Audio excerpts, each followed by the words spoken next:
A ne, ty zase musíš říkat slalom. Tak, dej jí, Pavlínce. Můžete jít dát všechno? Ne. Jedno jí dej. Musím jí dát tetovaci. Tetovaci. Máte mě tam? Jo. Ukažte. Tak, je šikovná. To nevadí. To tam nech, Pavlínko, potom si to teta narovná. Já to tady narovnám, Jo, jak když jsme to zbouřili, tak to narovnám. To si vezmeš nahoře, vyhodíš to do pytle. Ne, to je čísla.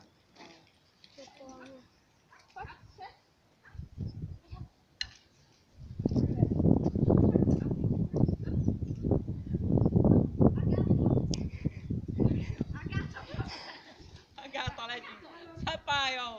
Hlavně, že vidím nataženou ruku, v tom budou dobroty. Něco bude. Hezky, Pavlí. Tak, pochválit hezky pejska. A do brudku. Oranžový. Tak a Kristýnko, už jdeme. Pojďte.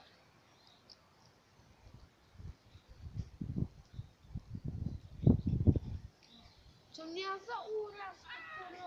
Rovinka. Na hlavě měla. Nepohodli se s Tarčou u jídla. Tak jí Tarča trošku upozornila, že tam nemá chodit a dopadlo to špatně, víš? Ne, my jsme ji odvezli do nemocnice, víš? Ty s námi? Ne, to může si víc nahoru. Chtěla já, tak nic. Se vystřídáte. Pojď. A zůstaň. Ne, to musí dát fakt nahoře pomoci. Jdeme. Tak a teďka jsi udělala chybu. Když řekneš zůstaň, tak se k psovi vždycky vracíš. Zůstaň. Sedni. Takže jenom místo, nebo čekej, nebo něco jiného, na co ona je zvyklá, ale zůstaň znamená, že se vždycky k psovi vracíš. Jo?